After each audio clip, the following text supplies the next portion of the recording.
A mother German shepherd stood trembling beside a frozen mountain road, her body curled around two tiny puppies whose breaths were fading into the storm. No one was supposed to be driving that road in Pine Hollow, but fate had other plans. A former Navy SEAL named Michael Turner, a man haunted by the wife he could not save, saw them through the blur of falling snow. 3 lives were hanging by a thread. When he opened his truck door and reached out his hand, something in both of them changed forever. What happened next will make you believe that even the coldest hearts can thaw when love finds its way. Before we begin, tell us what city you're watching from in the comments below, and if this story touches your heart, please subscribe so you won't miss the next journey of love, faith, and second chances. Snow erased the mountain road outside Pine Hollow, Colorado, until the world looked like a white room with no doors. Michael Turner drove without a destination, his old black pickup crawling through the storm as if it, too, had forgotten where home was. He was 41, tall and broad-shouldered, with the hard, disciplined build of a man shaped by years in the Navy SEALs and never fully released from them. His dark brown hair was cut short, though streaks of gray had begun to show near his temples. A trimmed beard shadowed his square jaw, and his pale blue eyes, once sharp enough to command men through fire and darkness, now carried the tired stillness of someone who had survived everything except peace. The road curved along a ridge of black pines. Snow hammered the windshield. The heater groaned weakly. In the passenger seat sat nothing but an old wool scarf, folded carefully, though no one had worn it for 2 years. Rachel's scarf. Rachel Turner had been 37 when she died, a warm-eyed woman with chestnut hair, soft hands, and a laugh that used to make even Michael's worst days loosen their grip. She had been gentle without being weak, the kind of woman who could make a lonely house feel like Sunday morning. Since the accident, Michael had kept her scarf beside him on winter drives, as if grief had become another passenger. He slowed near the bend where the guardrail disappeared beneath wind-blown snow. His jaw tightened. Another winter road. Another white night. Another memory waiting with teeth. Then something moved beside the ditch. At first, Michael thought it was a fallen branch rolling in the wind. Then the shape lifted its head. He hit the brakes. The pickup slid sideways, tires grinding against ice before stopping with a heavy shudder. For a moment he sat frozen, one hand locked around the steering wheel, heart pounding in a rhythm he knew too well. Combat had taught him to move toward danger. Loss had taught him to stay still, but the shape moved again. Michael opened the door, and the cold struck him like an open palm. Snow cut across his face. His boots sank deep as he stepped onto the shoulder and lowered his flashlight. A German shepherd mother lay curled in the snow, her body bent around 2 tiny puppies. She was large but painfully thin, perhaps 5 or 6 years old, with black and tan fur stiffened by ice and a silvering muzzle that made her look older than she should have. One ear stood high while the other drooped slightly, giving her noble face a wounded, uneven dignity. Her amber eyes fixed on Michael, frightened but fierce, the eyes of a creature who had nothing left except the will to protect what she loved. The puppies beneath her barely moved. One was lighter, with sandy paws and a small black mask across his face. The other was darker, smaller, pressed so tightly against his mother's belly that he seemed more shadow than dog. Both were only weeks old. Their fur was crusted with frost, their little bodies trembling in broken waves. Michael crouched slowly. "Easy, girl," he said, his voice rough from disuse. "I'm not here to hurt you." The mother dog did not growl. That was what broke him. Fear would have been easier. Rage would have been easier. But she only watched him with a silent question, as if asking whether humans had one kindness left in them. Michael's throat tightened. For a second, the snow vanished. He saw Rachel again, trapped beneath twisted metal, her lips pale, her hand searching for his glove. He heard himself promising help was coming. He heard her whisper that it was not his fault. He had carried those words for 2 years and never believed them.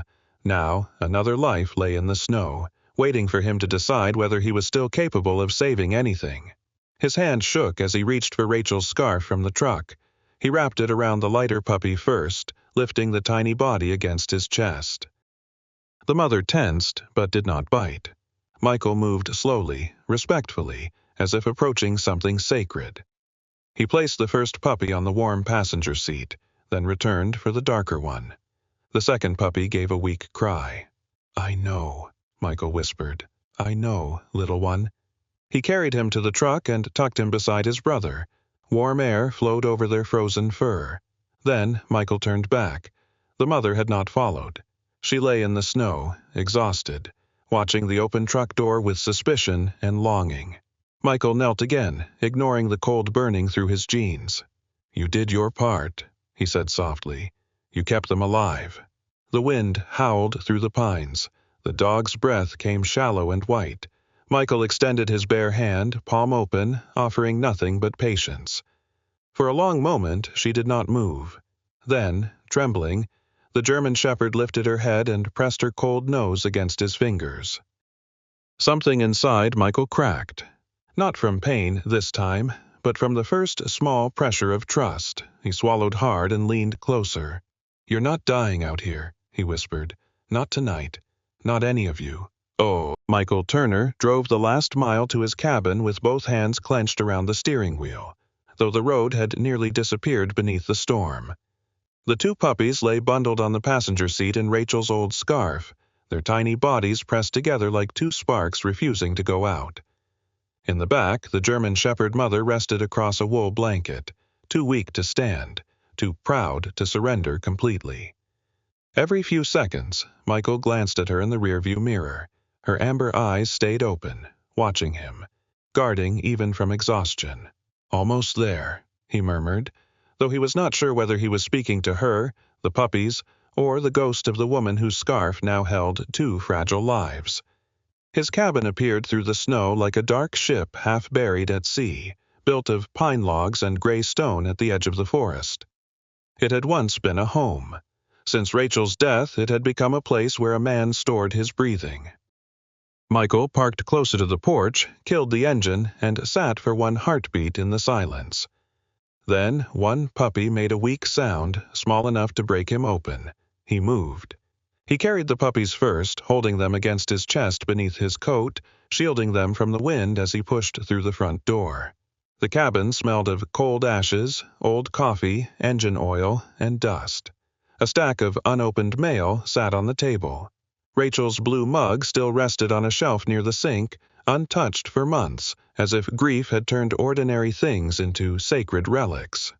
Michael laid the puppies in a wooden laundry basket beside the hearth, lining it with towels and the scarf.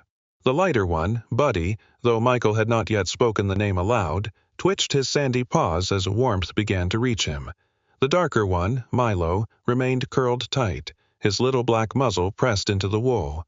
Michael crouched, held his hand near their noses, and felt faint breath. "Good," he whispered. "Stay with me." He rushed back into the storm for the mother. She did not growl when he opened the truck door, but her body stiffened. Up close, she looked even more worn by hardship. A broad-chested German shepherd about 6 years old, black and tan fur clumped with ice, ribs visible beneath her coat, one ear bent from an old injury, and a narrow scar hidden near her shoulder. She had the face of a queen driven from her kingdom, frightened, hungry, but unwilling to lower her crown. Michael slid his arms beneath her carefully. She was lighter than she should have been. Her body trembled against him, not only from cold, but from the terror of trusting a stranger. "I've got you, girl," he said. "No sudden moves, no cages, just warmth." At the word warmth, something bitter moved through him. He had not used that word for his own life in a long time. Inside, he laid her on the old braided rug before the fireplace. She immediately lifted her head toward the basket, searching for her pups. Michael understood and brought Buddy and Milo close, placing them against her belly. The mother sniffed them, counted them with desperate little nudges, then lowered her head as though the entire world had narrowed to those 2 breaths. Michael knelt before the hearth and struck a match. His hands, broad, scarred, and steady under gunfire, fumbled with the kindling. "Come on," he muttered. "Not tonight." The flame caught at last. blue at first, then orange, climbing through the dry pine and throwing light across the room. Shadows retreated from the walls. The cabin, which had felt like a tomb when he entered, began to remember what it was made for. Michael heated water, soaked towels, and cleaned the ice from the mother's fur. She watched every motion. When he came too close to the pups, her lip lifted once, not in cruelty, but in warning. Michael stopped immediately and lowered his gaze. "Fair enough," he said softly. "You don't know me yet." He worked around her boundaries, wiping snow from her legs, cutting away a strip of frozen burr tangled near her tail, placing a bowl of water within reach. She did not drink while he watched, so he turned his back and pretended to busy himself with the fire.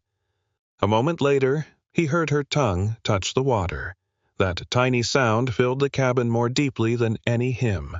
Hours slipped by. Outside, the storm scratched at the windows like a hungry animal. Inside, Michael sat on the floor with his back against the couch, refusing sleep. Each time one puppy stirred, he leaned forward. Each time the mother shifted, he checked her breathing. He found himself speaking into the room, low and careful, telling her things he had not told anyone. "My wife would have known what to do," he said once, staring at the flames. "Rachel used to say wounded things don't need speeches. They need soup, blankets, and someone who stays." The mother's eyes opened halfway. Firelight turned them to dark honey. Michael gave a tired smile. "She would have liked you. Probably more than me." Near dawn, the storm weakened. Gray light seeped through the frosted windows. Michael had just set another log on the fire when a soft knock came at the door. His whole body tightened before thought could catch up.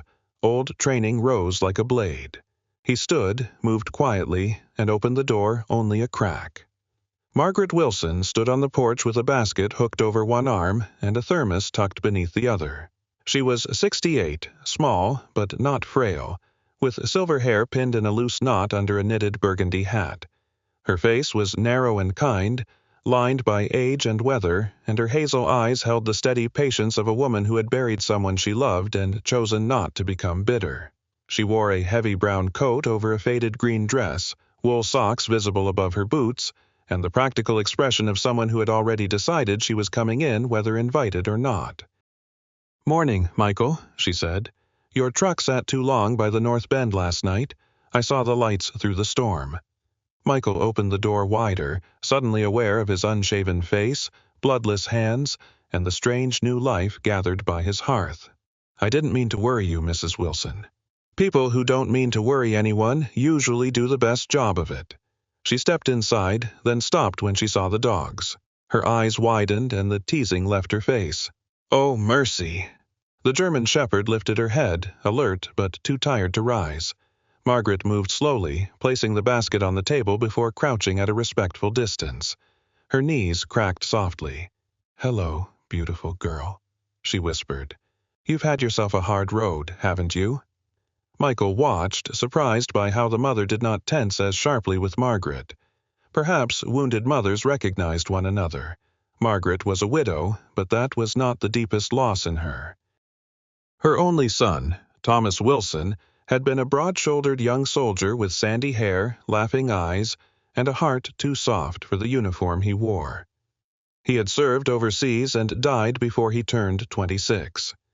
Michael had seen his name on the memorial stone in Pine Hollow, though he and Margaret had never spoken of it. Now Margaret's gaze fell on the German shepherd's bent ear, and her mouth trembled.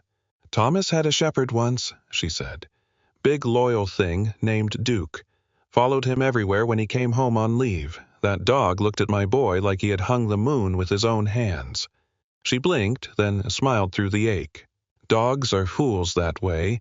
They keep believing we're better than we are." Michael looked down at Sadie, because the name came to him then, quiet and certain. Sadie, a name with softness in it, but strength too. "I found them near the bend," he said. "They wouldn't have lasted." Margaret opened her basket and pulled out jars of broth, a small pouch of dog food softened with warm water, clean cloths, and a little bottle of antiseptic. "Then it's a good thing you were on that road."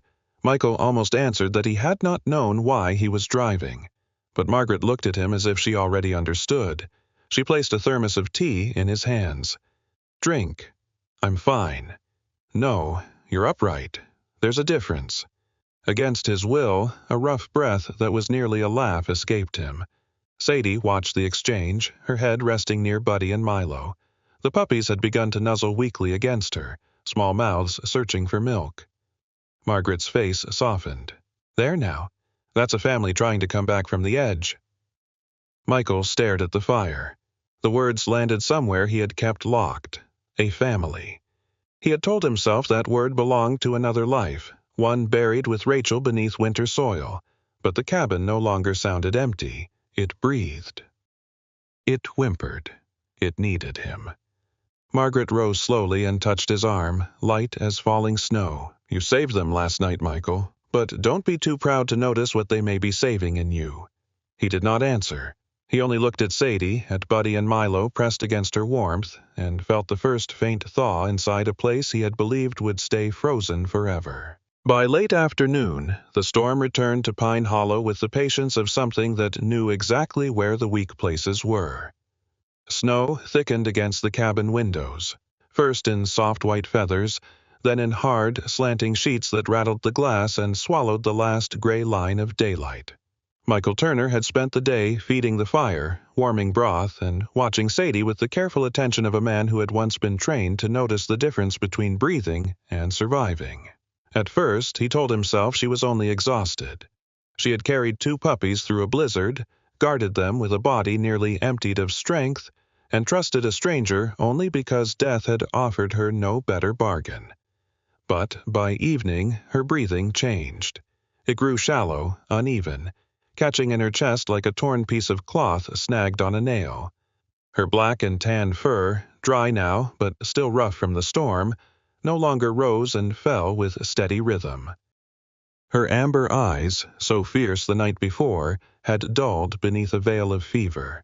Buddy and Milo pressed against her belly, whimpering softly, their tiny bodies searching for warmth that their mother could barely give. Michael knelt beside her and touched the back of his hand to her side. Heat burned through the fur. "Sadie," he whispered, and the name sounded fragile in the darkening room. She opened one eye, recognized him, then let it close again. That frightened him more than any growl could have. A fighting dog still had fire. A silent mother, too tired to guard her own pups, was standing at the edge of something Michael knew too well. He moved quickly, checking the small supplies Margaret had left that morning. Clean cloths, softened food, antiseptic, broth. Helpful things, kind things. Not enough. He searched an old metal box under the sink where he kept bandages, iodine, pain relievers, military tape, a cracked thermometer, and emergency tools he had not touched in months. Nothing there could pull infection from a half-frozen dog's body. He cursed under his breath, not loudly, not dramatically, just one broken word that fell into the room and died there. Then the lights flickered. Once, twice. The refrigerator gave a tired hum, the lamp by Rachel's empty chair blinked, and the cabin went dark. The only light left came from the fireplace, low and orange, throwing nervous shadows across the walls. Outside, the wind rose like a choir of wolves. Michael looked at the hearth. The fire had burned down faster than he expected. He had wood stacked on the porch, but the storm had already buried the steps. He added 2 logs, then bent over Sadie again. Her body trembled, not from cold now, but from fever. Buddy, the lighter pup with sandy paws, crawled blindly toward her chest and let out a thin cry. Milo, darker and smaller, stayed tucked under her foreleg, his little muzzle pressed into her fur as if he could hold her there by love alone. Michael's chest tightened so hard he had to look away. For a moment, he was back on another winter road, kneeling in red snow beside Rachel, hearing the terrible quiet after Metal stopped screaming. He remembered her chest rising once, then again, then not enough. He remembered telling her to stay. He remembered failing to make the world obey. "No," he said, more to the memory than to the room. "Not again." He pulled on his heavy parka, boots, gloves, and a wool cap he rarely wore. Before leaving, he wrapped Buddy and Milo in a warmed towel and placed them close to Sadie's belly. then set another blanket over all three. Sadie's eyes opened halfway as he moved toward the door. "I'm coming back," he told her. His voice shook, and he hated that. "Don't you dare give up before I do." The distance to Margaret Wilson's house was less than a mile, but the storm turned it into a pilgrimage. Michael stepped off the porch and sank nearly to his knees. Snow filled the beam of his flashlight until the world became a tunnel of white sparks. Pine branches bowed under ice. The road had vanished. He moved by memory, shoulders low against the wind, each breath burning his lungs. In Afghanistan, he had crossed ridgelines under gunfire and sandstorms that turned daylight brown. But war had always given him something clear: coordinates, orders, men to protect. This was different. This was just one sick mother dog, two crying pups, and a promise he had made while kneeling in the snow. Somehow, that made the fear worse. By the time he reached Margaret's porch, frost clung to his beard and eyelashes. He struck the door with his fist. The old woman opened it after only a few seconds, as if she had been waiting beside it. Margaret Wilson stood wrapped in a thick gray shawl over a long flannel nightdress, her silver hair braided loosely down one shoulder. Without her hat and coat, she looked smaller than she had that morning, but not weaker. Her lined face held the steady calm of someone who had met grief at the door before and learned not to step aside for it. "Michael?" she said, her hazel eyes sharpening. "Sadie's burning up," he said. "Power's out. She's breathing wrong. I need antibiotics, a heater, anything you have." Margaret did not waste a question. She turned from the doorway and moved through her warm little kitchen, a room filled with dried herbs hanging near the stove, framed photographs on the wall, and the faint smell of rosemary and tea. Michael's gaze caught one picture as she opened a cabinet. Thomas Wilson, her son, young and broad-shouldered in uniform, sandy hair bright beneath a desert sun, one arm around a large German shepherd with noble ears and a foolishly happy grin. Margaret saw him looking. "Duke," she said quietly. "That dog slept beside Thomas's boots every night he was home." Her hands kept moving as she spoke, gathering a small bottle of leftover canine antibiotics, a battery-powered heater, a clean syringe without a needle, towels, and a thermos. After Thomas died, Duke spent 3 days by the front door. Wouldn't eat, wouldn't move. I used to think I was caring for him. Truth was, he was teaching me how to keep getting up. Michael swallowed. "I can't take your heater." "You can, and you will," she said, her voice gentle but iron underneath. "I have blankets, a stove, and too much stubbornness to freeze." He reached for the supplies, but Margaret was already pulling on boots. "No," he said immediately. "You're not coming out in this." She gave him a look that would have stopped a younger soldier mid-sentence. "Michael Turner, I buried my husband, my son, and 3 winters that tried to take this house. Do not stand in my kitchen and mistake age for surrender." He had no answer. Together, they went back into the storm. Margaret moved slower, but there was an old mountain toughness in her steps. Michael kept one hand near her elbow without making a show of it. Twice she stumbled. Twice she laughed softly, breathless but annoyed. "If Thomas could see me now," she muttered, "he'd say, 'Mom, you're too old for rescue missions.' And I'd tell him he should have known better than to raise me brave." The words struck Michael in a place grief had left open. When the cabin finally appeared, its windows glowed faintly with firelight, small and trembling against the dark. Inside, Sadie had not moved. Buddy and Milo cried weakly beside her. Margaret set the heater near the hearth, checked Sadie's gums, touched her side, then looked at Michael with grave tenderness. "She's very hot. We cool her slowly. Not too fast. Crush the tablet. Mix it with a little water." The night narrowed into work. Michael fed the fire until sweat ran beneath his collar despite the cold room. Margaret crushed medicine with the back of a spoon, mixed it carefully, and guided small amounts into Sadie's mouth while Michael held the dog's head steady. Sadie resisted once, weakly, then swallowed. Margaret wiped her fur with damp cloths, murmuring prayers so softly they seemed meant for the fire as much as for God. Michael warmed the puppies against his chest when they shook too hard, then returned them to their mother, helping them nurse in brief, fragile turns. Hours passed. The storm screamed. The cabin held. Sometime before dawn, Sadie's tremors eased. Her breathing, still rough, began to deepen. Buddy stopped crying first, falling asleep with his sandy paws tucked under his chin. Milo followed, curled like a dark comma against his brother. Margaret sat back on her heels, exhausted, her face pale in the firelight. Michael looked at Sadie and saw her amber eyes open. This time they were clearer. She lifted her head with great effort, searched the room, found him, and slowly placed her muzzle across his hand.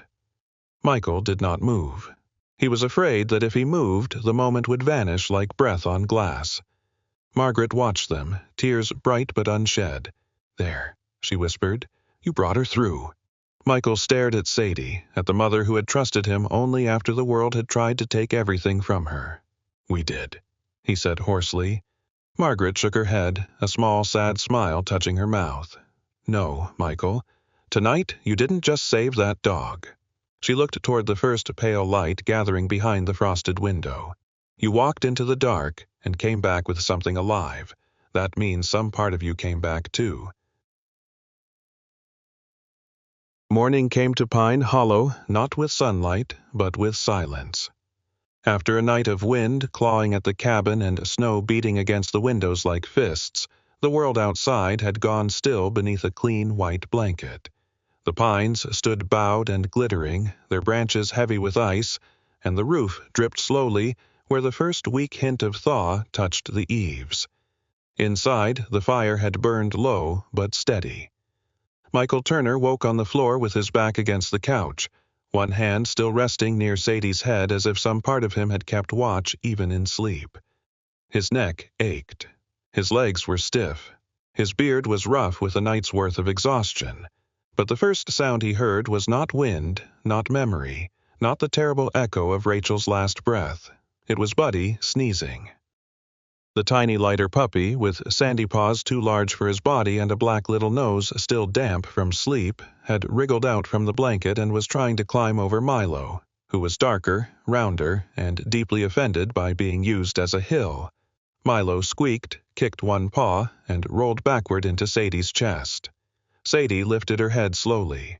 Her amber eyes were clearer than they had been the night before, still tired, still shadowed by illness, but alive with recognition. She watched her pups with the solemn patience of a queen forced to rule over two drunken raccoons. Michael let out a breath he had not realized he was holding. "Morning. Trouble," he whispered. Buddy sneezed again, as if answering roll call. Sadie's tail moved once against the rug, barely more than a brush, but to Michael it sounded like church bells. He rose carefully and fed the fire, then warmed broth on the stove. The power had returned sometime before dawn, but he did not turn on the overhead light. The cabin looked better by firelight, kinder somehow. Dust softened. Shadows forgave. Rachel's blue mug still sat on the shelf, but that morning Michael did not look away from it. He washed it gently, filled it with coffee, and set it on the table across from his own, the way he used to do without thinking. Then he stood there, embarrassed by the act and strangely comforted by it. "Old habits," he muttered, though no one had asked him to explain. Sadie watched from the hearth while Buddy and Milo discovered the enormous battlefield of the braided rug. Buddy attacked a loose thread with heroic confidence. Milo attempted to bark at the wood basket, produced a sound no larger than a hiccup, and startled himself so badly he fell backward. Michael laughed before he could stop himself. The sound came out rusty and brief, like a gate opening after years in the weather. Sadie turned her head toward him. He looked back at her, almost guilty. "Don't look at me like that," he said. "Your sons are ridiculous." She blinked, regal and unimpressed. By noon, Margaret Wilson arrived with a pot of chicken soup wrapped in towels, a loaf of bread, and the kind of determined expression that suggested she had come to inspect not only the dogs but also Michael's soul. She wore a navy wool coat patched at one elbow, her silver hair tucked beneath a red knitted hat, her cheeks pink from the cold. Though small and 70 in the way mountain women often were, weathered, compact, and harder to move than a fence post, she carried herself with a brisk dignity. Her hazel eyes went first to Sadie. "Well, look at you," she said softly. "Still here. That's downright rude of death, isn't it? Losing an argument to a mother." Michael took the soup from her. "You walked over in this? The road is passable enough if you know where not to put your feet." She glanced at his face. "You look terrible. Good morning to you, too." "It is a good morning." "You're alive, she's alive, and those two little fools are chewing your rug." Michael looked down. Buddy and Milo had formed an alliance against the loose thread. "That rug had it coming," he said. Margaret smiled, and for a moment the cabin felt less like a wounded place and more like a kitchen in some ordinary home, where ordinary people teased each other because the world had allowed them one quiet day. Over the next several days, quiet became a visitor that stayed longer each time. Sadie began to stand, first for a few seconds, then long enough to drink on her own. Her body was still too thin beneath her thick black and tan coat, but strength returned in small, stubborn installments. Michael brushed her gently each evening, removing burrs and old ice-matted knots, careful around the scar near her shoulder. She allowed it, though she kept one eye on him, as if respect had been granted but not foolishness. Buddy grew bold first. He waddled after Michael's boots, nipped at the laces, and once fell asleep with his chin inside an empty slipper. Milo remained closer to Sadie, quieter and more watchful, but when Margaret dropped a crumb of bread by mistake, he moved with the speed of a bandit and the innocence of a saint. Their little bodies changed the sound of the cabin. Paws clicked against floorboards, tails thumped against chair legs. Soft growls rose from underneath the table during battles over invisible enemies. Michael began sweeping more, cooking more, opening curtains he had kept closed for 2 winters. One afternoon, as snow loosened from the roof in heavy sliding sheets, he climbed onto a ladder to patch a leak above the kitchen. Margaret stood below, holding nails in one gloved hand and issuing advice with the authority of a general. "That board's warped." "I know." "Then why are you using it?" "Because it's the one I cut. A man can cut a mistake and still not marry it." Michael looked down at her, and the corner of his mouth twitched. "You talk to everyone like this? Only people who need saving from themselves." He replaced the board. She handed him a better one without another word. Later, he made a coffee for both of them, strong and dark, and they sat near the fire while Sadie rested with her pups curled against her belly. Margaret spoke of Thomas more easily now, not without pain, but without collapsing beneath it. She described him as a tall, sandy-haired boy who had grown into his shoulders too fast, all elbows at 14 and quiet courage by 20. He had loved stray animals, broken radios, and terrible jokes. "He used to bring home creatures like other boys brought home mud," she said. "Birds, dogs, once a possum that looked angrier than my late husband during tax season." Michael smiled into his cup. "Rachel did that with people." Margaret looked at him gently. "People?" "Strays," he said. "Lonely ones. Angry ones. Me." The words slipped out before he could armor them. He stared at the fire, expecting the old sharpness to follow, but it came softer this time. Rachel's absence still hurt, but the pain no longer filled the entire room. Margaret did not rush to comfort him. That was her gift. She let silence sit down with them like a third guest. Near sunset, after Margaret left, Michael stood before the mantel. Rachel's harmonica lay in a small wooden box beside a photograph of her, smiling in a summer field. Chestnut hair lifted by wind. Eyes warm with the private mischief she had always saved for him. He had not touched the harmonica since the funeral. For 2 years it had been less an instrument than a sealed door. Behind him, Buddy yipped in his sleep. Milo sighed. Sadie watched Michael from the hearth, her amber gaze calm, ancient, almost knowing. Michael picked up the harmonica. His fingers trembled. The first note came out thin and broken. He almost put it down. Then Sadie's tail thumped once, slow and steady. So he tried again. The melody was one Rachel used to hum while washing dishes, simple and foolishly sweet. Halfway through, his breath caught, not because grief had vanished, but because it had made room for something else beside it. By the time the last note faded, Buddy had lifted his head, Milo had crawled onto Sadie's paw, and Michael Turner, who had spent 2 winters living like a ghost in his own house, found himself smiling at the fire as if warmth had finally remembered his name. Peace broke on a morning too quiet to be trusted. Pine Hollow lay beneath a pale winter sun, the snow no longer falling but still ruling everything, piled along the porch rails, hanging from the pines, shining across the frozen road like the polished floor of some white cathedral. Inside Michael Turner's cabin, the fire snapped softly, coffee steamed on the stove, and Buddy and Milo had turned one of Michael's old socks into a battlefield. Buddy, the lighter pup with sandy paws and foolish courage, dragged the sock backward with a victorious growl, while Milo, smaller and darker, clung to the other end with the solemn fury of a knight defending a kingdom made of laundry. Sadie lay near the hearth, stronger now, her black and tan coat brushed clean, her silvered muzzle resting on her paws, her amber eyes half closed but never fully careless. Michael stood at the kitchen counter, shaving with a cracked mirror propped against the window, when the knock came. 3 firm strikes. Not Margaret's soft rhythm, not the wind. Sadie's head lifted at once. Buddy dropped the sock. Milo backed into his mother's chest. Michael set the razor down and turned, every old instinct in his body waking before his mind did. Another knock came, measured and official. He wiped his face with a towel, crossed the room, and opened the door. A man stood on the porch in a dark green winter uniform dusted with snow. He was in his mid-40s, tall but not bulky, with the lean, weather-hardened build of someone who spent more time in forests than offices.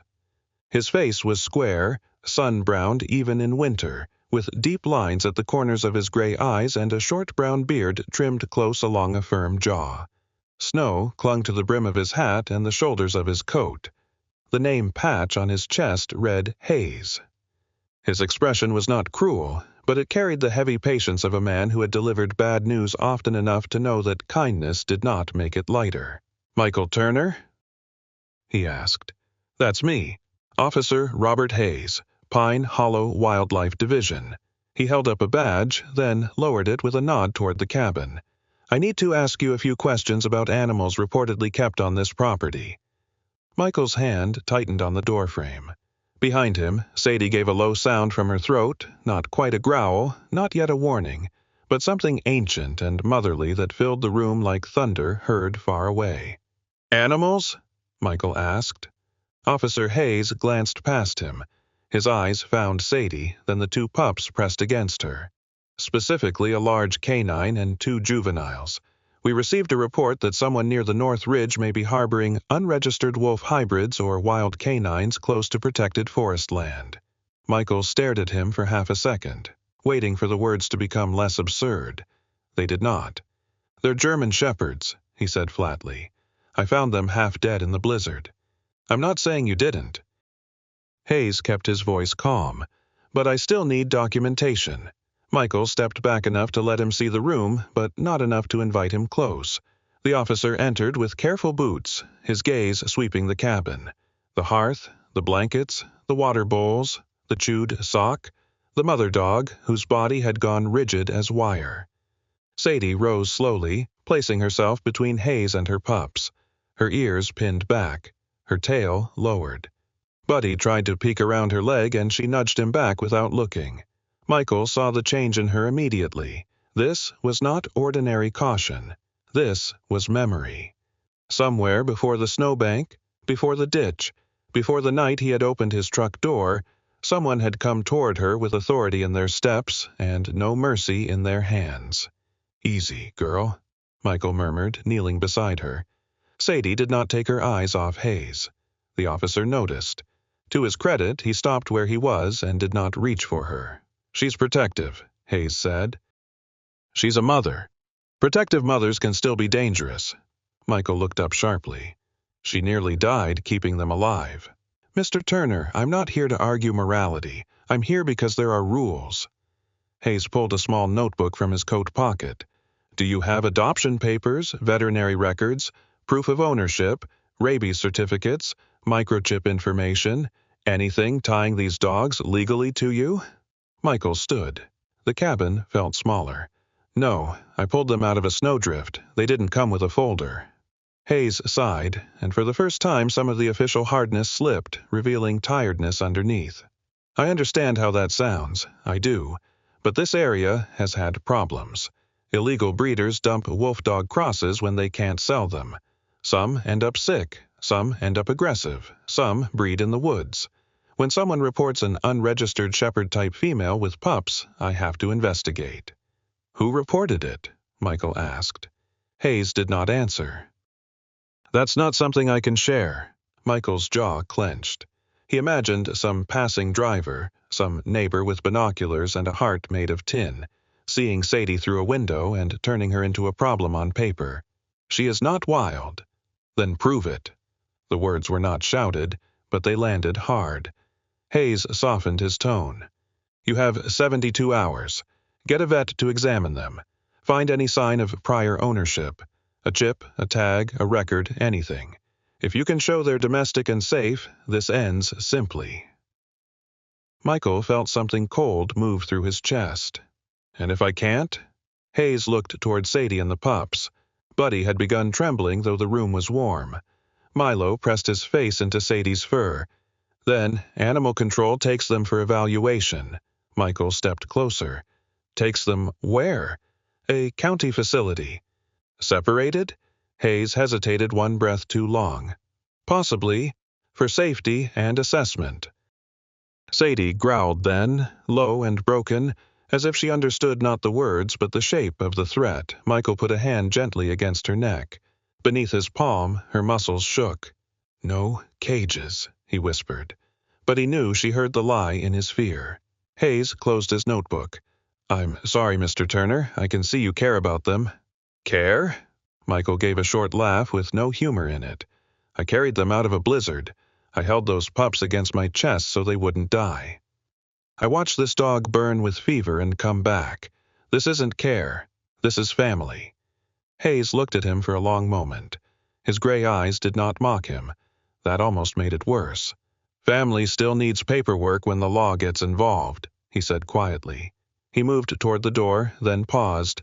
72 hours. I'll come back before noon on the third day. Don't make this harder than it has to be. After he left, the cabin remained silent in a way Michael hated. Even the fire seemed to burn cautiously. Sadie paced from the hearth to the back door, then to the pups, then back again. Her breathing grew fast. Michael called the nearest veterinary clinic, then another in the next town. One line rang unanswered.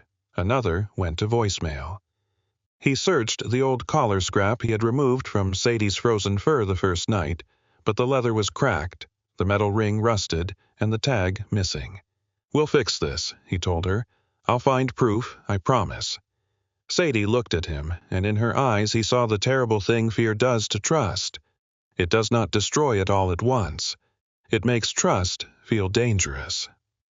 Michael turned to the desk, digging through drawers for Margaret's number, county contacts, anything. Behind him, Buddy whimpered. Then came the soft click of the back latch. Michael spun around. Sadie had pushed the old door open with her nose. Snowlight poured into the room. Sadie, he said carefully. She gathered Buddy with one nudge, then Milo with another. Her body was tense, her eyes wild with the logic of a mother who had decided that a forest in winter was safer than a human law. No, no, no. Michael stepped forward too quickly. Sadie flinched, and that flinch stopped him like a bullet. For one aching second, they stared at each other. Then she turned and ran into the white, the pups stumbling after her. Michael reached the doorway just as their shapes vanished between the pines. Sadie! His voice cracked across the yard and died in the snow. He stood barefoot on the cold floorboards, staring at the 3 sets of paw prints leading away from the cabin and into the darkening woods. The same hollow silence that had followed Rachel's death opened inside him again. Only this time it had paw prints. Michael Turner did not remember putting on his boots. only the cold shock of the porch boards beneath his feet and the terrible sight of 3 sets of paw prints sinking into the snow beyond the open back door.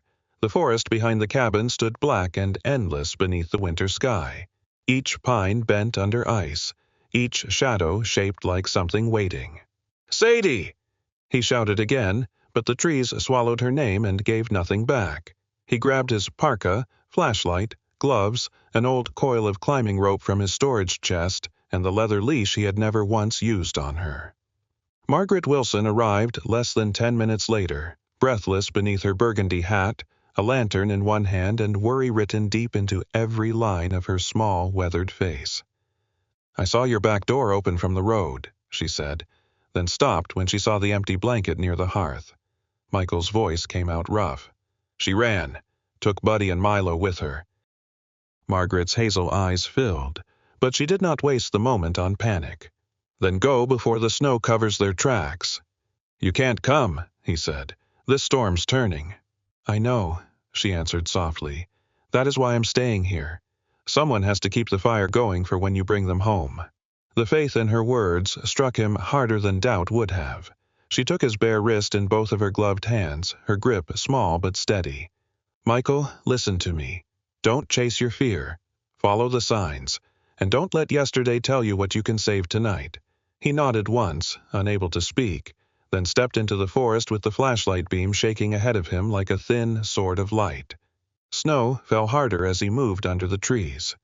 The paw prints were clear at first.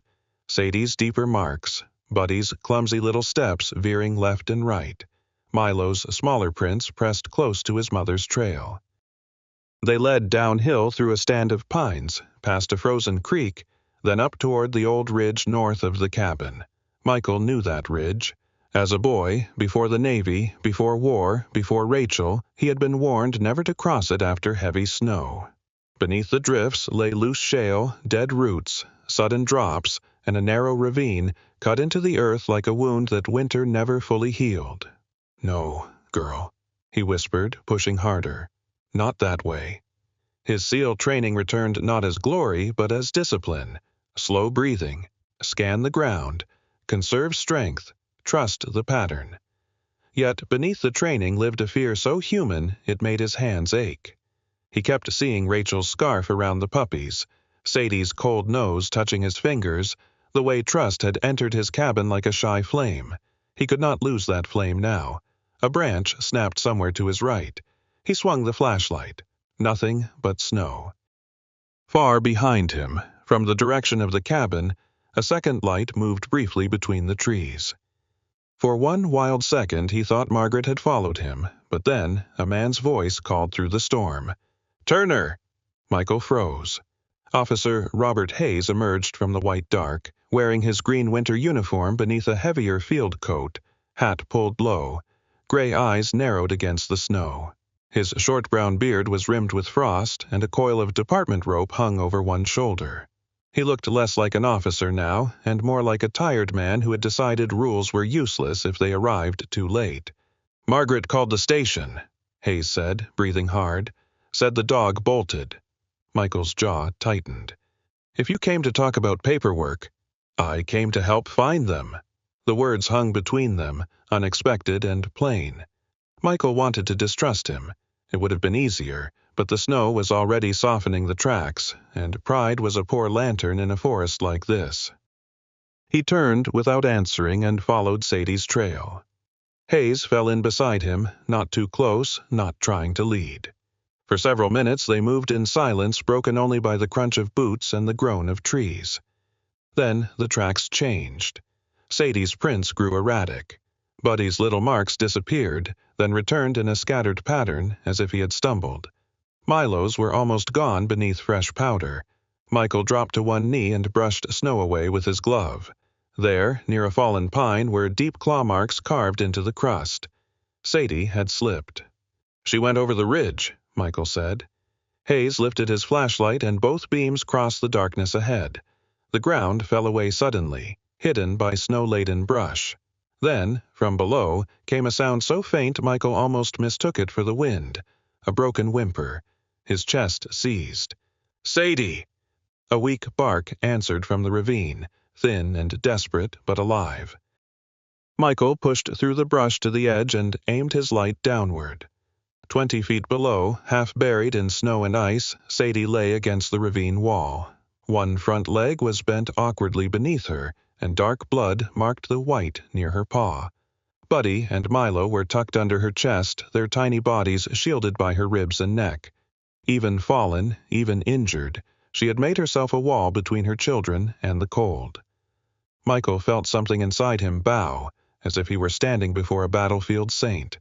"She's alive," Hayes said quietly. Michael was already tying the rope around the nearest pine. "Turner, wait. We need rescue gear." "They don't have rescue time." He looped the rope around his waist and tested the knot with shaking hands.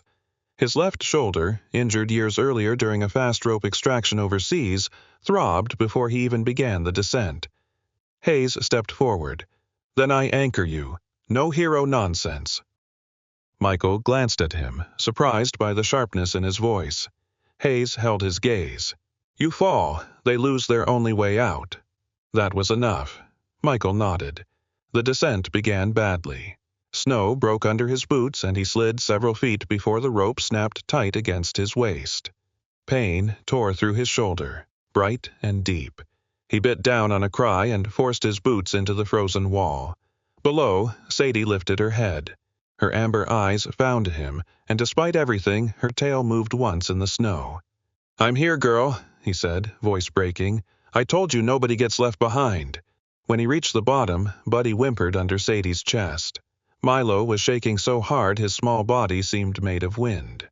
Michael tucked both pups inside his coat, against his sweater and the heat of his own skin. Buddy's nose pressed beneath his chin. Milo gave one faint lick to his thumb, and Michael nearly came apart. Then he turned to Sadie. Her injured paw was cut badly, and she could not stand. She watched him with pain-bright eyes, no longer running, no longer doubting, only waiting. "You carried them far enough," he whispered. "Let me carry you now." He wrapped the emergency blanket around her, slid one arm beneath her chest, and signaled upward. "Hayes!" The officer's light shifted above. "Send the second line down." The climb back was cruel. Hayes lowered another rope, and together they worked inch by inch, Michael pushing from below, Hayes pulling from above. Twice Michael's boots slipped. Once the rope burned through his glove and tore his palm open. His shoulder screamed until black spots sparked at the edge of his vision.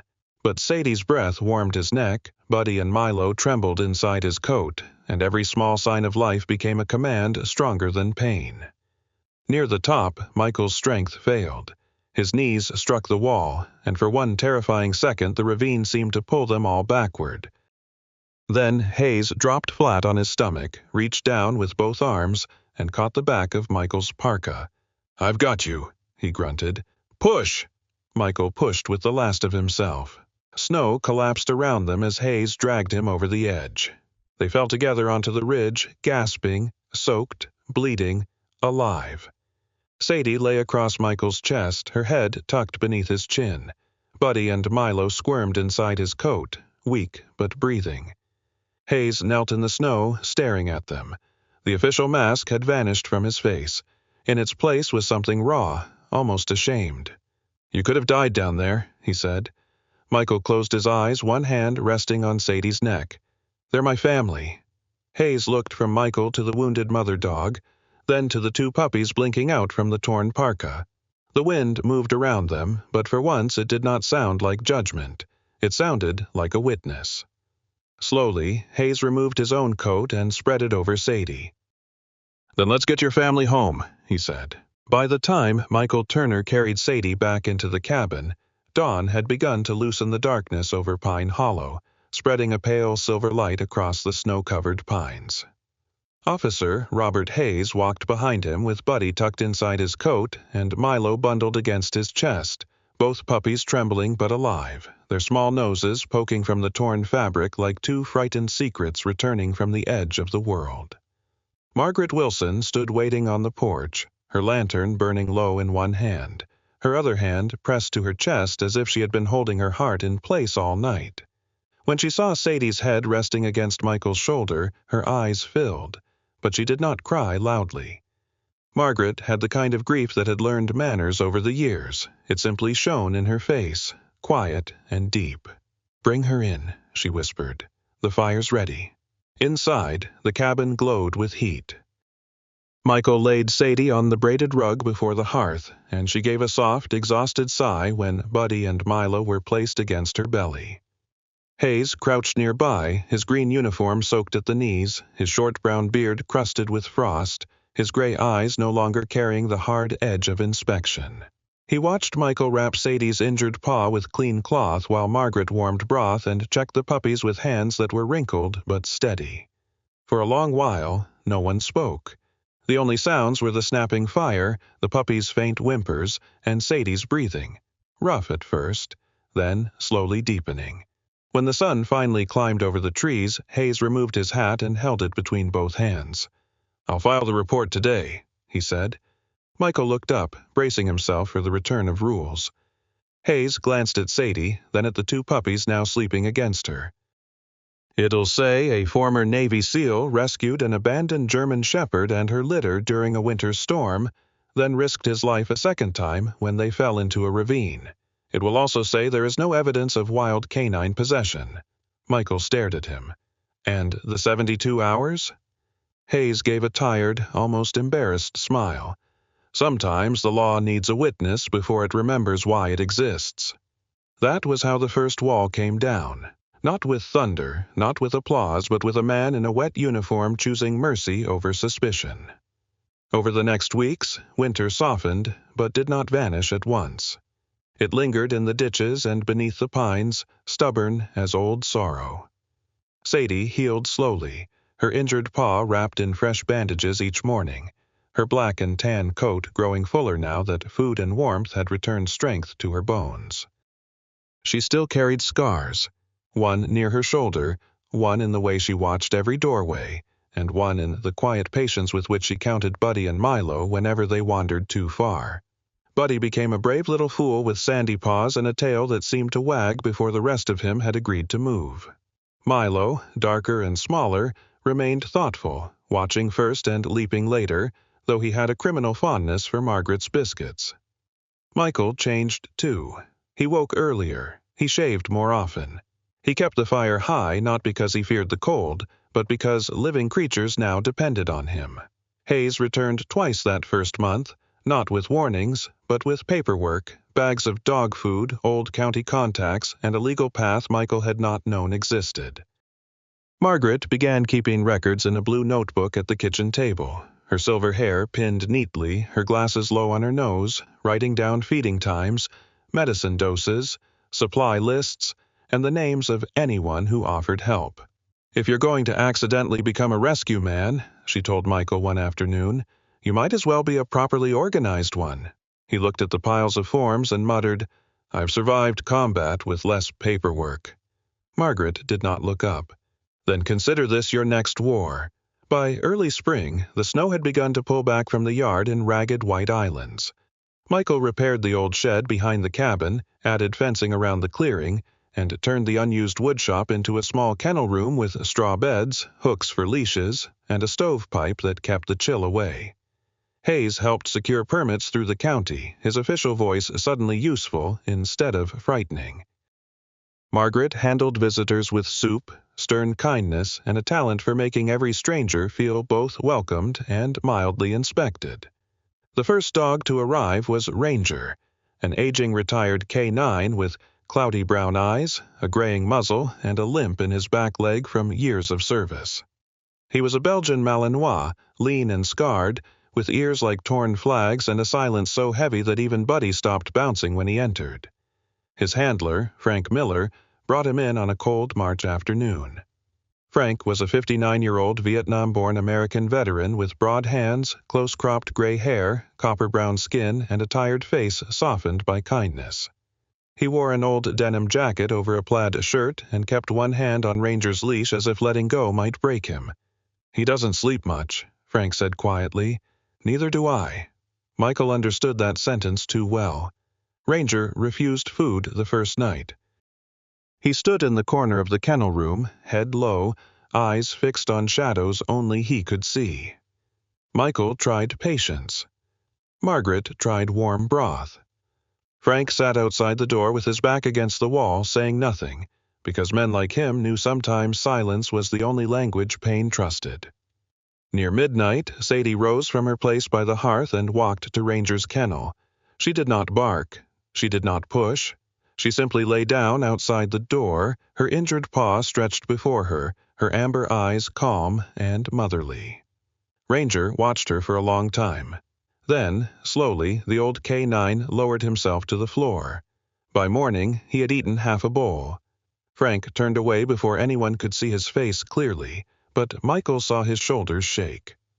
After that, word traveled through Pine Hollow in the strange, humble way good things do. A church group brought blankets. The diner owner sent leftover roast chicken. Hayes found a grant for service animal rehabilitation. Margaret wrote letters until her fingers cramped. Michael carved a wooden sign and hung it above the old gate, Pine Hollow Haven, for those who served and were forgotten. Sadie stood beneath it on the day they opened, Buddy and Milo tumbling around her feet, while Ranger rested nearby like an old soldier guarding a new kingdom. Veterans began to visit, some with dogs, some without, some pretending they had only come to look. One man sat beside Ranger for an hour and wept without making a sound. Michael did not ask why. He only poured coffee and let the fire do what fire had always done, hold back the dark without demanding thanks. Months later, when spring finally laid green over the bones of winter, the cabin no longer smelled of cold coffee and grief. It smelled of pine shavings, dog fur, stew, clean blankets, and life. Margaret sat on the porch with her blue notebook in her lap, smiling as Buddy and Milo rolled through the young grass. Hayes leaned against the fence, laughing when Ranger stole one of his gloves. Sadie lay at Michael's feet, her head resting against his boot, her eyes half closed in peace. As sunset poured gold through the trees, Michael took Rachel's harmonica from his pocket and played the old melody once more. This time, the notes did not tremble. They rose warm and steady into the evening, over the dogs, over the porch, over the woman who had kept the fire burning, and over the man who had once driven through a snowstorm with nowhere to go. Michael looked down at Sadie, Buddy, and Milo, then out across Pine Hollow Haven, and understood at last. He had not only brought them home. They had brought him home, too. Sometimes, miracles do not arrive with thunder, shining skies, or voices from above. Sometimes, they come through a truck door opened in a snowstorm, a trembling dog mother refusing to give up, a lonely man choosing to care again, and a small fire kept burning when the world outside feels frozen. Michael thought he was saving Sadie, Buddy, and Milo, but love has a quiet way of turning the rescuer into the rescued. In everyday life, many people carry invisible winters inside them. Grief they never speak of, guilt they cannot lay down, loneliness hidden behind a smile. But God's grace can move through the smallest acts of mercy: a warm meal, a hand held out, a door opened, a second chance given to a soul everyone else forgot. If this story touched your heart, share it with someone who needs hope today. Comment where you are watching from, and tell us about an animal or a person who helped you through a difficult season. And please subscribe to the channel, so more stories of faith, kindness, and second chances can reach the people who need them most. May God bless you, protect your home, warm your heart, and remind you that even after the coldest winter, love can still find a way back.